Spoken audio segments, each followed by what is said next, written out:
Hello, everybody. This is Sharon from Art Shorts. Today, we're going to do the history and drawing of a outhouse. I don't know how many of you know what an outhouse is.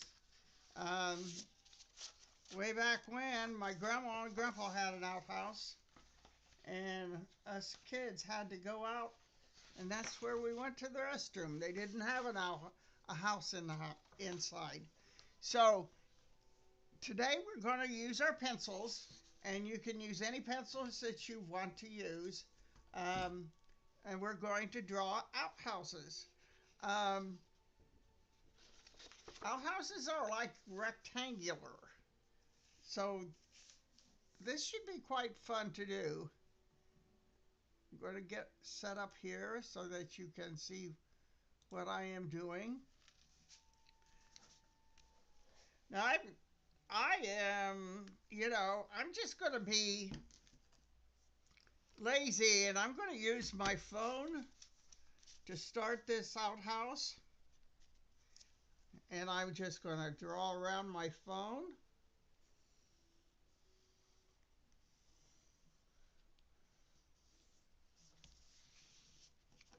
There's my drawing. And this is going to be an outhouse in the woods. They never had outhouses real close to the house because it would have not smelt so hot. My grandma's and grandpa's outhouse was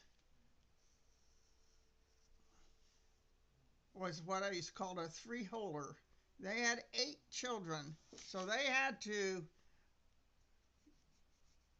figure out how to make that outhouse work for all of them. So they had 3 holes in them.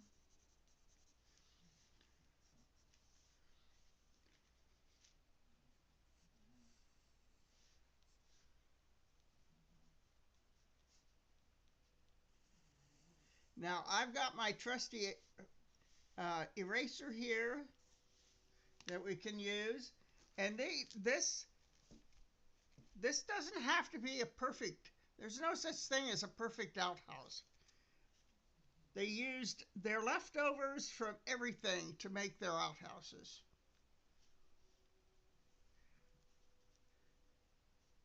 So anytime that you think that you've made a mistake, you can take your eraser and erase it.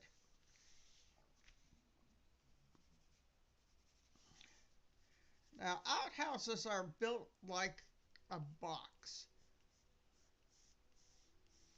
And when you build your box first, you got to remember that what is further away from you is going to be smaller than what is up in front of you.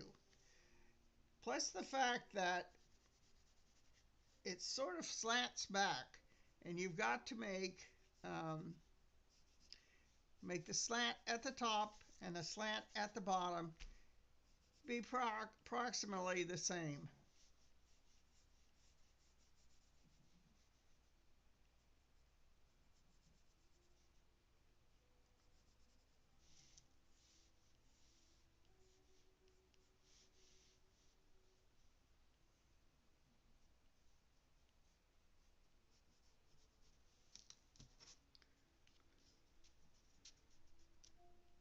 I use my trusty eraser a lot doing this.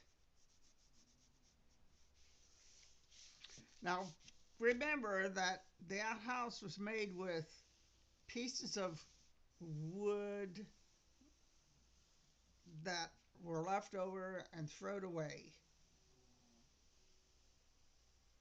My grandma and grandpa's they made it with wood, and then they took um, the shingles that were left over from doing the barn and put shingles all over the outhouse, which really made it a little bit warmer in the winter and hopefully a little bit cooler in the summer.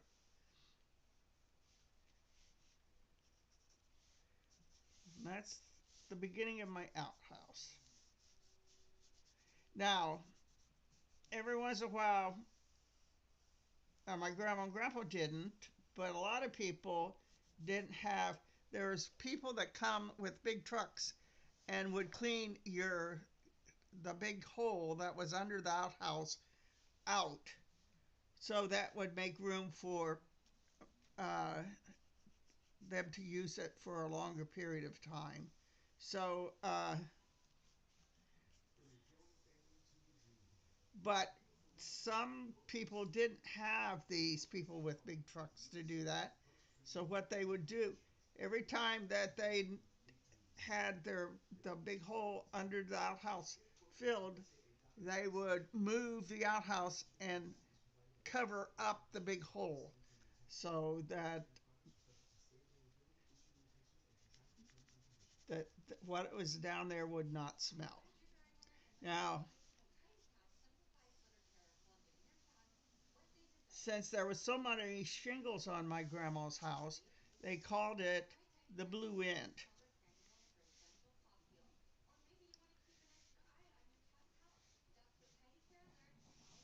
This is going to be the.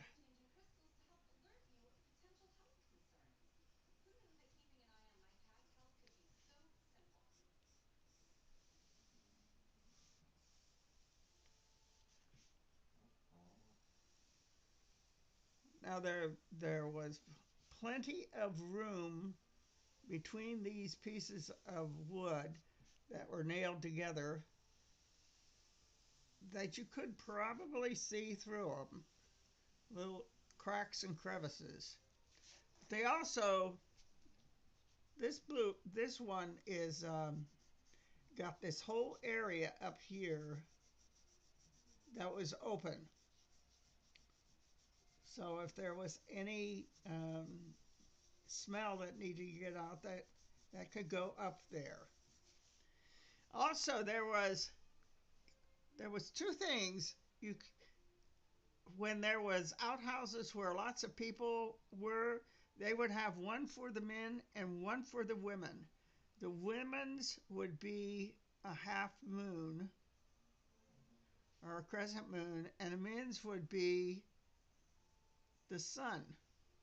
It represents Greek gods. So I don't know what you want this to be. I think I might like to have it as a crescent moon. But that doesn't mean that men can't use this one.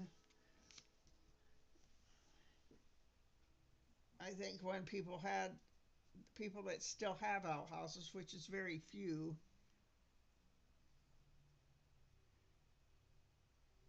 everybody goes to the same one.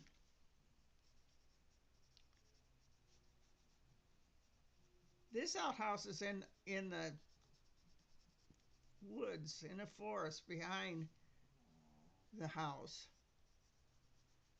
My grandma and grandpa lived on a farm, and they had a log cabin that they lived in for a long time before they built a house in front of the log cabin, and the log cabin become their garage. There was quite a few stories about that log cabin.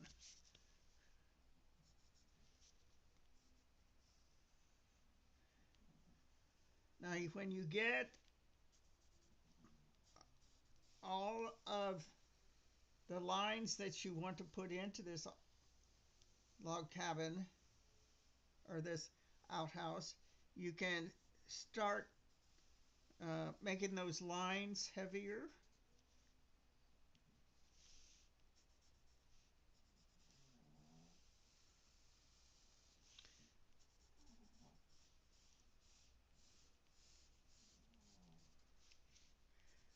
Outhouses are 500 years old, so they were created in the 1700s.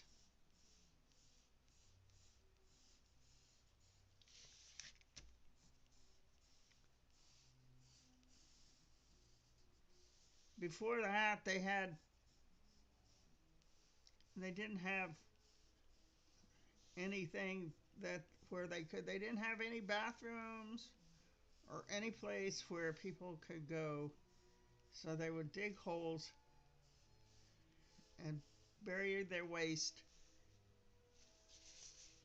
Now you can take your picture and you can take it upside down and work on that roof.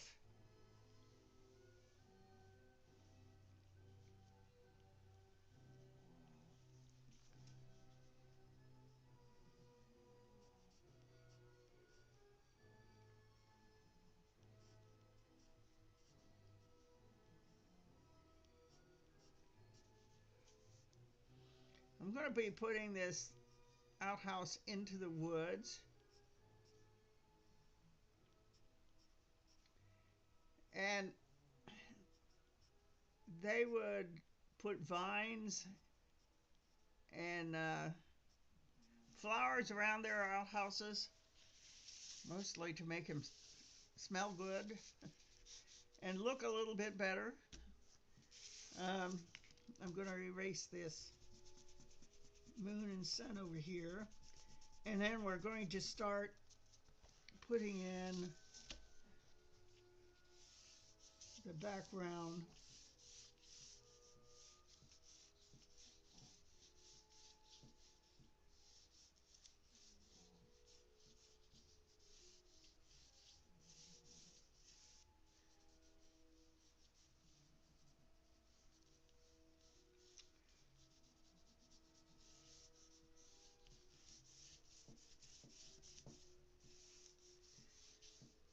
Now, if you have some pencils that are real soft, you can do this also with them.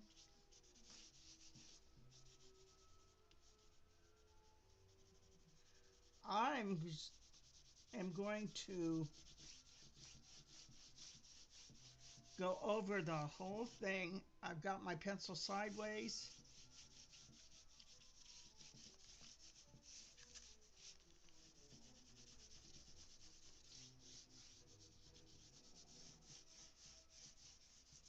And we're going to cover the whole thing as much as we can. You might want to check out your other pencils that you've got to see how they will work. Ah, this one just darker.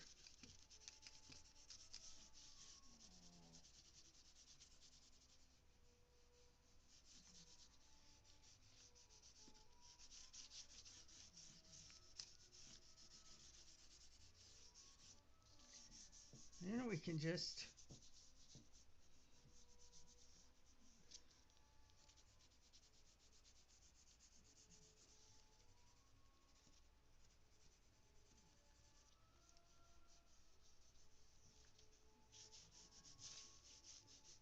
now in summer times these outhouses got pretty hot. In the winter time they got pretty cold. And I can guarantee that my sisters, when they see this, are going to be saying, yes, they did. We hated to go to grandma's when it was cold.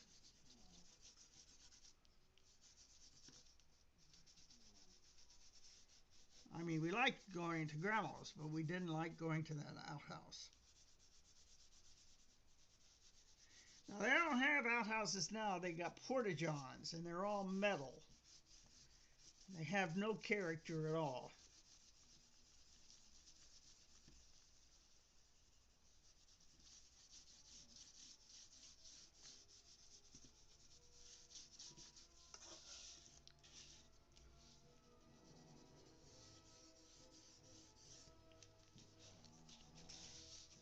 Now, I'm going to think that this is the side that's not towards the sun, so I'm going to make those planks of wood be darker. I have to work a little bit on that.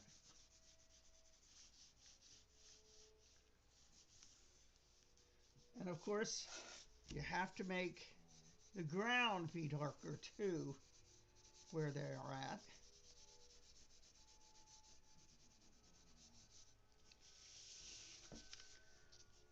And the shingle. And in here, this is really dark, so you can't really see the work in there.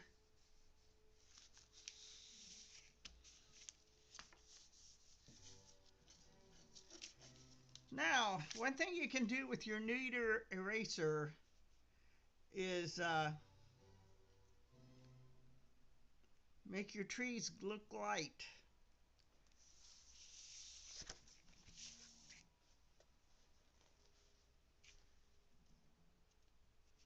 So we're going to draw our trees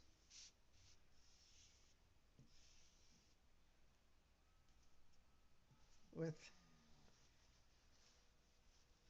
our eraser, which is really kind of fun.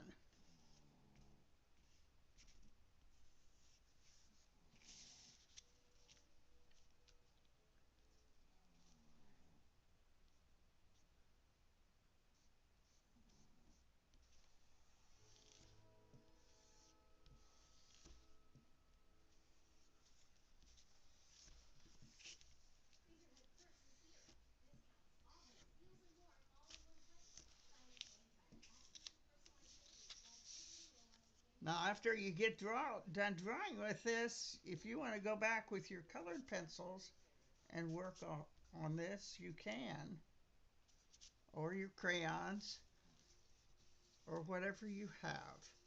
You even can go back over it with some watercolors. Now, I think the sun is coming from there, so I'm going to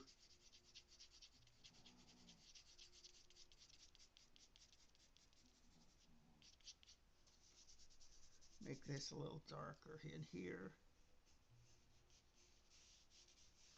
And these pieces of wood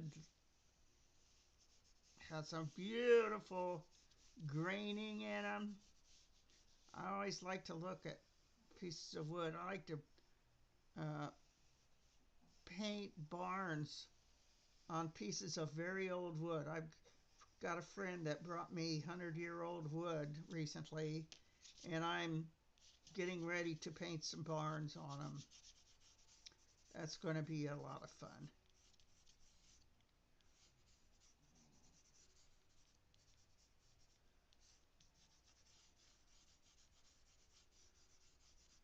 I don't think that handle is too good. I'm going to redo that handle a little bit.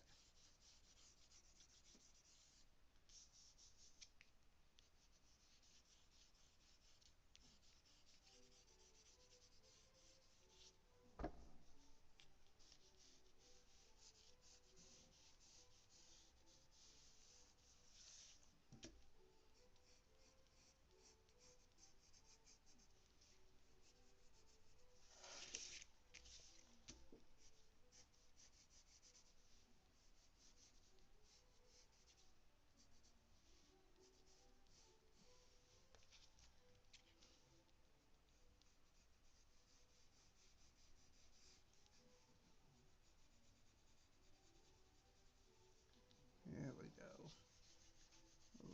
A little bit of character on those. Now I think I'm going to go back and work on this handle, make it bigger so it'll be easier to open the door. Now I'm going to make this entrance to it a little bit so that you can see that it is it's going to open up. And then over here we'll just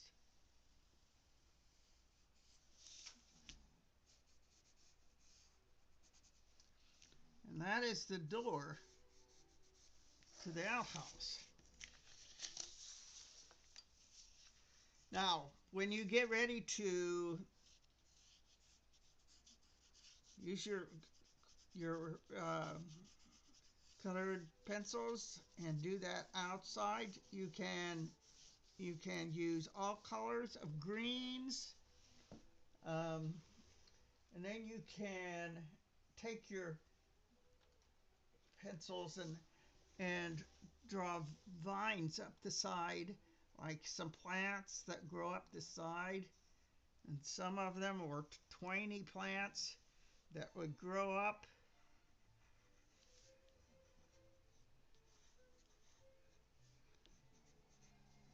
And cover that outhouse a little bit.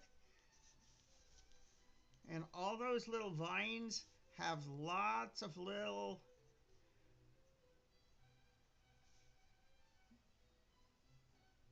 leaves on them, so you can just take and go over them and do as many leaves as you want. And then if you want to, you can draw some flowers on top of those. But get your vines going first.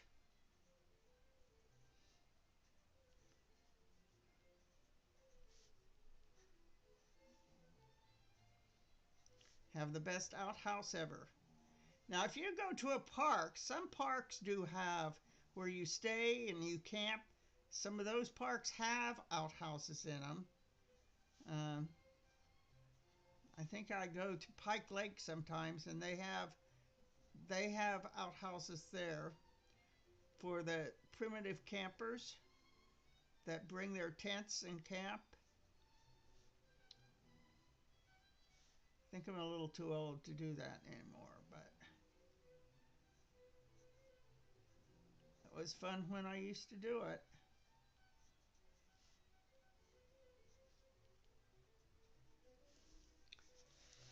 So there you go, guys.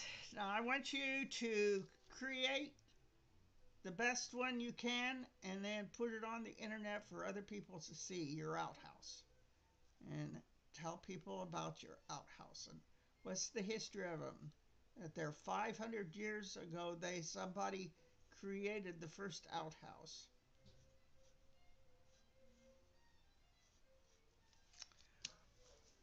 So we will see you later. I gotta get this logo up, and I will see you next week. Goodbye.